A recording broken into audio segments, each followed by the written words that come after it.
अस्सलाम वालेकुम। मेरा नाम खालिद बारी है। मैं एडवोकेट हाई कोर्ट हूँ। मैंने एलएलएम किया है बैरी यूनिवर्सिटी इस्लामाबाद से। आज जो टॉपिक हम डिस्कस करने वाले हैं वो दो टॉपिक्स पे डिपेंड करता है, जिसको हम एक तीर से दो शिकार भी कह सकते हैं। लाइक उसमें चाइल्ड मैरिज और ज़बरदस्ती की शादी, दो टॉपिक एक ही टॉपिक में आ जाते हैं। तो आइए बढ़ते हैं अपने टॉपिक की तरफ।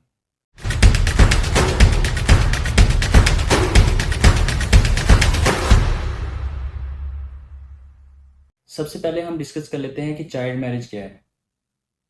कोई भी ऐसा बच्चा जिसकी उम्र 18 साल से कम हो, वो चाइल्ड कंसीडर किया जाता है। और पाकिस्तान के कानून के मुताबिक चाइल्ड मैरिज जुर्म है, जिसका हवाला चाइल्ड मैरिज रिस्ट्रेंट एक्ट 1929 है। पहले तो पाकिस्तान में चाइल्ड मैरिज जो है वो लड़के की शादी की उम्र 18 साल थी कम से कम, और लड़की की 16 साल। लेकिन बाद में 2018 में इसको अमेंड करके लड़की और लड़के दोनों की उम्र 18 साल रख दी गई। अब जो कोई भी चाइल्ड मैरिज रिस्ट्रेंट एक्ट 1929 की खिलाफ वर्जी करेगा तो उसको सज़ा मिलेगी, चाहे वो शादी करने वाला हो, वो खुद चाइल्ड हो, या वो किसी चाइल्ड से शादी कर रहा है, या कोई ये शादी करवा रहा है, उसके पेरेंट्स हो गए या बच्चे के गार्डियन हो गए, जो भी हो गए, जो इस शादी के अमल दरामद में हिस्सा ले रहे हैं, उसको सज़ा मिलेगी। इस्लाम की इंजंक्शंस के मुताबिक लड़का या लड़की जब बलूगत की एज को पहुंचते हैं तो वो शादी की उम्र को पहुंच जाते हैं। लड़का या लड़की जब बालिग या बालिगा हो जाते हैं तो इस्लाम में उनकी शादी की इजाज़त है। लेकिन इस्लाम ने इस चीज़ को इन्फोर्स नहीं किया कि आप फ़ौरन उनकी शादी करें। माशरे को भी देखना होता है, माशरती पहलू, और ज़ाहिर सी बात है हर पेरेंट्स ये समझते हैं कि हमारा जो बच्चा है या बच्ची है उसका रिलेशन किसी अच्छी जगह पे अच्छे पेयर के साथ हो, इनका अच्छा पेयर बने। तो ये एस्पेक्ट्स भी देखने पड़ते हैं। लाजमी नहीं है कि जो इस्लाम ने ये कहा है कि अगर बालिग हो जाए तो फ़ौरन उसकी शादी कर दो। इस्लाम ने भी ये कहा है कि बालिग होने के बाद उनकी शादी की जा सकती है, लेकिन बाकी पहलू भी मद्देनज़र रखते हैं।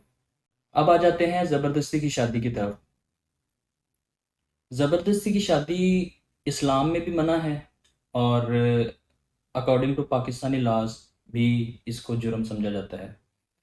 इस्लाम में तो ये कहा गया है कि लड़का हो या लड़की हो, दोनों की शादी जो है वो उनकी रज़ामंदी से की जाएगी, उनकी पसंद पूछ के वालदैन या उनके जो सरपरस्त हैं वो करेंगे।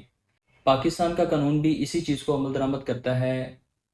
According to section 498 B Pakistan penal code, कोई भी अगर ज़बरदस्ती की शादी करवाता है तो उसको 7 साल तक सज़ा हो सकती है, जो 3 साल से कम नहीं होगी, और साथ इसके जुर्माना भी किया जा सकता है। याद रखें कि कोई भी जुर्म अगर किसी सोसाइटी में होता है, लाइक अगर कोई ज़बरदस्ती की शादी किसी की करवा रहा है, तो ज़रूरी नहीं है कि जिसकी ज़बरदस्ती की शादी हो रही है सिर्फ वो ही कंप्लेन कर सकती है, एफआईआर करवा सकती है, ये ज़रूरी नहीं है। एनी पर्सन, अगर किसी की भी नज़र में कोई इस तरह का वाक़या आता है, कहीं पे ज़बरदस्ती की शादी हो रही है, तो वो पुलिस स्टेशन को कॉल कर सकता है या रिटन कंप्लेंट दर्ज करवा सकता है। तो बहुत सारे अब तो हल हैं इसके। पाकिस्तान सिटीज़न पोर्टल पे कंप्लेंट दर्ज करा सकता है, पंजाब गवर्नमेंट को करवा सकता है, 15 पे कॉल कर सकता है। यानी कि कोई भी पर्सन अगर देखता है कि पाकिस्तान पिनल कोड की खिलाफ वर्जी हो रही है या किसी की ज़बरदस्ती शादी हो रही है, तो वो जाके थाने में या इन प्लेटफॉर्म्स पे कंप्लेंट करवा सकता है जिनका अभी मैंने जिक्र किया है। तो इस तरह हम इस जुर्म को जो है वो कम कर सकते हैं अपनी सोसाइटी से। मेरा ख्याल है कि आपको मेरी वीडियो से फ़ायदा हुआ होगा, और मेरी कोशिश होती है कि मैं इस तरह के टॉपिक्स लेके आऊँ जिससे आवाम में शऊर पैदा हो कि वो किस तरह अपने हकूक़ की हिफाजत कर सकते हैं। Thank you so much. अल्लाह हाफिज़।